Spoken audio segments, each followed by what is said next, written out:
Vamos a analizar el escenario, ¿no? El panorama que tiene por delante la FED, sobre todo de cara a de qué manera, cómo va a ir reduciendo ese balance para no saltarse ese equilibrio, o al menos vamos a ver si es posible el aterrizaje suave del que nos están hablando desde la semana pasada algunos de los miembros de la Reserva Federal. Nos acompaña David Cano, socio director de AFI Inversiones Globales. David, muy buenas tardes. Hola, ¿qué tal? Muy buenas tardes. Estamos pendientes esta semana del dato de inflación en Estados Unidos, del dato del miércoles. Una de las expectativas, si nos confirma o no nos confirma este dato, el pico de inflación en la economía norteamericana. ¿Cómo lo ves? Sí, así debería ser, que hayamos asistido ya a los máximos en la tasa de inflación, esa sea la noticia positiva, pero la negativa es que el ritmo al que va a ceder la inflación va a ser lento, o que va a estar la inflación, a pesar de la moderación previsible, durante bastante tiempo por encima del objetivo del 2%. Y el ritmo de crecimiento de los precios en Estados Unidos, como también lo es su ciclo económico, pues es más preocupante que el que podemos tener en Europa, y eso explica por qué la Reserva Federal ya ha subido los tipos de interés e incluso, como comentabas, haya anunciado que da un paso más allá en la retirada de los estímulos monetarios y, en concreto, anuncia ya el inicio de la reducción del tamaño de su balance. Ahí está una de las claves, David. Esa era una de las claves, sin duda, que queríamos hablar contigo hoy. Esa retirada de los estímulos monetarios de la FED, esa reducción del ingente balance que ha acumulado en los últimos años, y cómo retirar ese estímulo es lo que se cotiza en el mercado, lo que va dando miedo y lo que va generando toda esa incertidumbre. Así que, si te parece, explícanos un poco cómo ves tú ahora mismo el panorama para ese balance, cómo ha evolucionado en estos últimos años.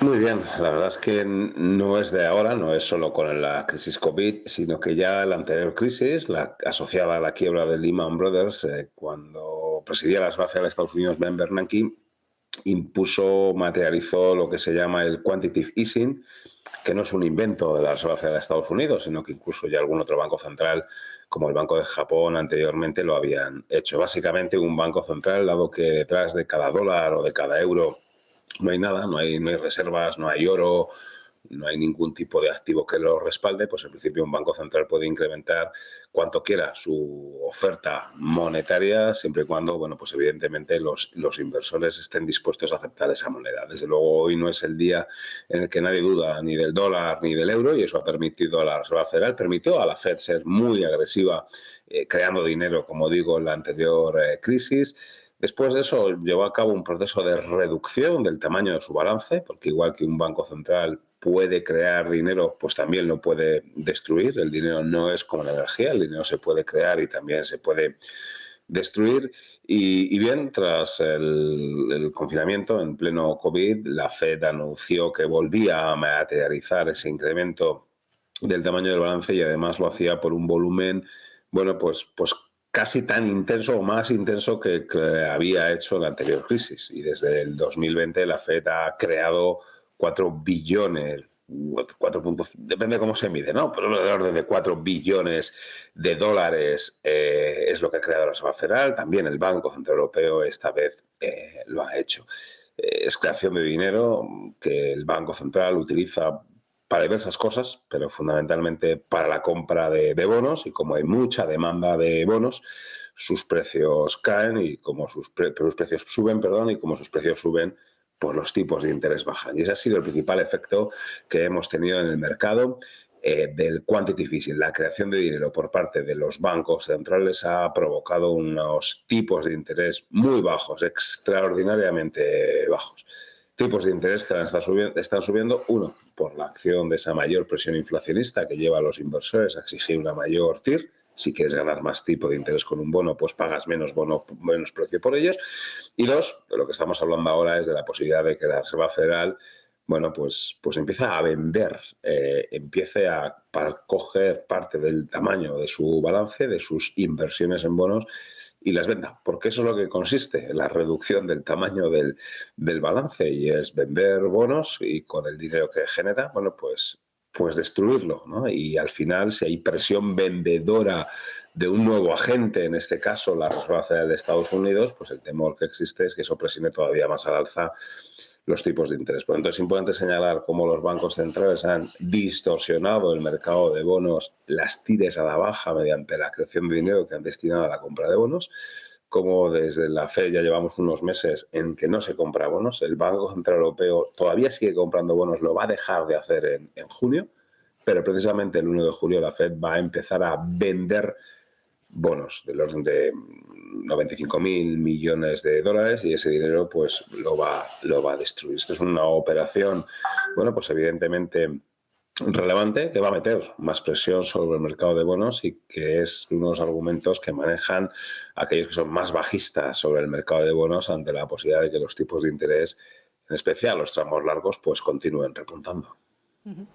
Claro, David, haciendo un poco de pedagogía, ¿no? Para terminar de dibujar la foto que nos acabas de explicar, vamos, que te entendemos perfectamente, cuéntanos también un poco la repo, ¿no? De la que hablamos de la Reserva Federal, porque hablabas de dejar esos vencimientos, de qué manera va a destruir ese dinero, por así decirlo, que ha creado. Para quien nos esté viendo en casa, que quiera terminar de completar un poquito la foto de eso que hace la Reserva Federal cada mes.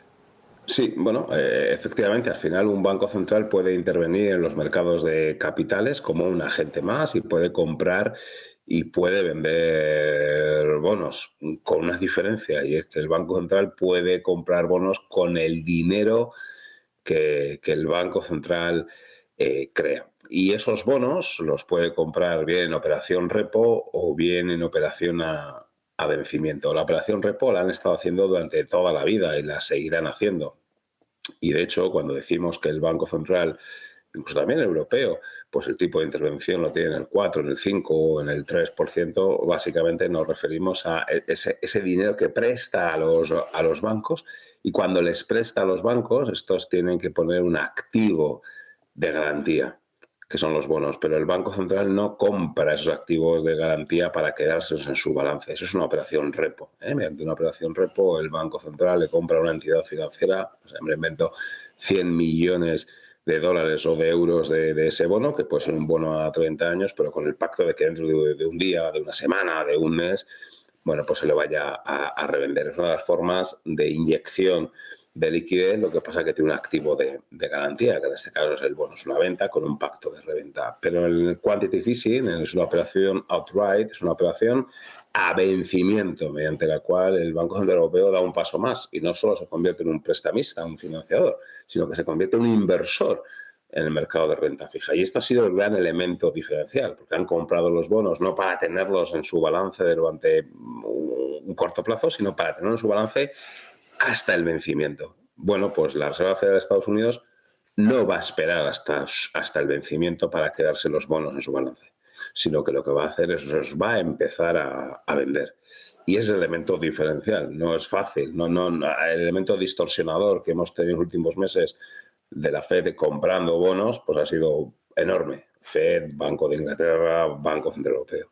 Y ahora lo que vamos a encontrar es a un banco central vendiendo, metiendo más papel en el mercado. Y ese es el temor que algunos pueden tener, de que esa presión vendedora por parte de un banco central que tenía unos bonos que los atesoraba como si fuese un inversor más, bueno, pues ahora los va a vender como un inversor más. Y eso, bueno, pues evidentemente puede generar fricciones. Que luego el Banco Central pueda modificar el ritmo de venta, bueno, pues seguramente lo hará si distorsiona en exceso los tipos de interés. Que luego pueda hacer además operaciones de inyección, de drenaje de liquidez más coyunturales para que el proceso sea lo más suave posible, bueno, pues evidentemente.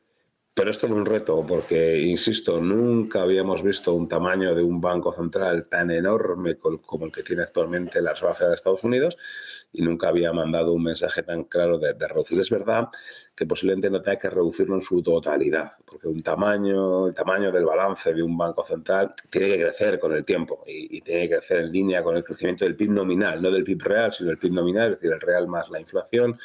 Y, hombre, el PIB de Estados Unidos crece en términos nominales al 5, 6, 7, 8, 10%. Con esto quiere decir, no va a tener que reducir toda la ampliación de liquidez, no va a tener que reducir todos los 4 billones y pico, pero sí, previsiblemente, pues 2 billones. Y ahí está el reto. El reto es cómo va a digerir el mercado esa salida de la Reserva Federal de Estados Unidos y si va a encontrar o no inversores. Hombre, teóricamente, como los tipos de interés van a estar más altos, seguramente haya más inversores que ya estén dispuestos a comprar un bono del Tesoro americano. Tal vez cuando la TIR del T-Note estaba en el 0,5 no había tanto atractivo, pero hoy que está claramente por encima del 3%, es muy posible que un gestor de carteras de Estados Unidos o que una familia o un inversor de cualquier otro país del mundo hoy que vea un tipo de interés en Estados Unidos al 3 y pico por ciento, bueno, pues se genere esa demanda. Pero eso es de lo que vamos a hablar, de una tradicional función de cómo va a reaccionar una función de demanda a una función de oferta que se va a incrementar porque tenemos a un nuevo agente, la Reserva Federal de Estados Unidos, que va a empezar a vender parte del enorme volumen de bonos que tiene, que ha estado comprando durante los 2 últimos años. Bueno, pues el reto, ¿no?, de la Reserva Federal por delante, y como tú decías, vamos a ver, ¿no?, qué vaivenes provocan en el mercado ese cambio en los flujos de liquidez. David Cano, desde IAFI, muchísimas gracias por acompañarnos. Buenas tardes. Gracias a vosotros. Hasta la próxima.